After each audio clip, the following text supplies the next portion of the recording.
After a prolonged grid down scenario and fuel sources like propane get depleted, learning how to cook over a wood fire will be critical. In this video, we'll cover 6 easy meals that can be cooked over fire with little cleanup and preparation involved. Also, be sure to stick around until the end of the video where we'll do a giveaway for the Solo Stove Campfire Kit, which I'll use in the video to prepare the meals. If at any time in the video you have any easy to cook meals you want to share, please post those in the comments section below, as I learned so much from your feedback. Alright, so let's jump in. To begin with, let's start with a couple of easy breakfast meals.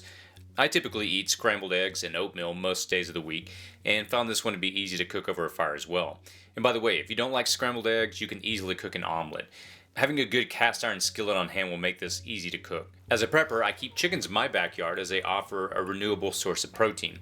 If you haven't given thought to adding chickens to your preps, you might want to give serious consideration to this option, and this is a subject I'll cover in a future video. In order to cook oatmeal, simply toss in some water along with your oatmeal. One thing I quickly realized while making this video is how rusty I am at cooking over a fire. It's been a few years, and I made a mistake of overcooking the oatmeal, which I didn't edit out.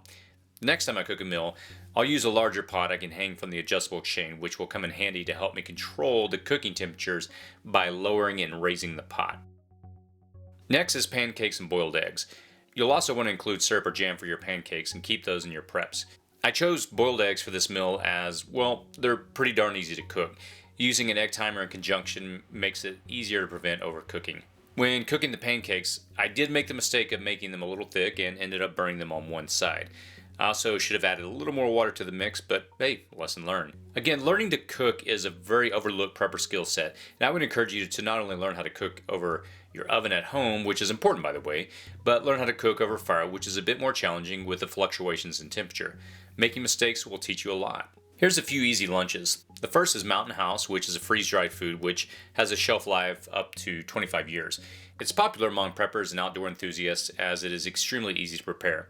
Simply heat water up, pour it into the bag, and let it sit for about 10 minutes, and you've got a meal that is ready to serve with virtually no preparation and no cleanup. Doesn't really get much easier than this.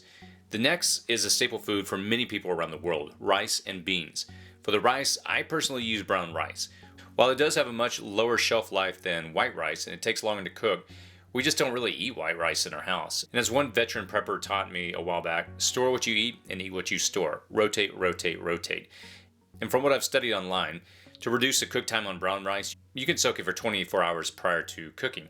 Beans out of the can are an easy way to cook, and when mixed with rice along with some salt and pepper or seasoning of your choice, makes for a filling meal. For dinner, there's a couple of easy options. The first is spaghetti. In college, I think I ate more than my fair share of this, as I love the ease of just heating up water, tossing in pasta, and cooking for about 10 minutes. Next, heat up some pasta sauce and add this to the cooked pasta, and you're good to go.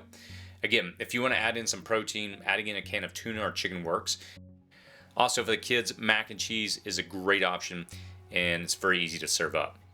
And the sixth meal is canned soup.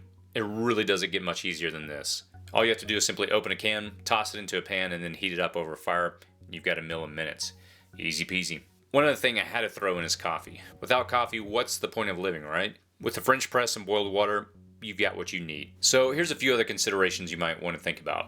Try to maintain a balance of protein, carbohydrates, healthy fats, and fiber.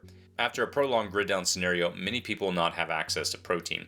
Again, I'll do a video here shortly discussing raising chickens in your backyard. Also, don't forget vitamins in your preps. Now, regarding the gear used in this video, I used the Solo Stove Campfire setup, which I actually enjoyed using while preparing the meals in this video. It's very efficient, burns the fuel cleanly, and it uses readily available biomass like small sticks. Plus, it's very lightweight and portable. Also enjoyed having the adjustable tripod to adjust the height at which the pot hangs over the stove, which gave me a lot more control over the cooking experience.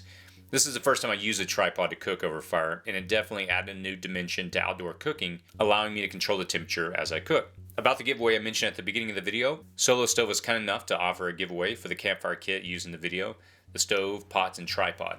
And in order to register, I'll put a link in the description section below so you can sign up. Thanks again to Solo Stove, and if you want to check out any of their gear used in this video, I'll put a link in the description section below. As mentioned earlier, be sure to practice cooking over a campfire now. The more practice you have, the less you'll be uncertain about cooking should the grid go down in an emergency. If you enjoy this video, please feel free to subscribe, like, share on social media, or post a comment below. As always, be safe out there.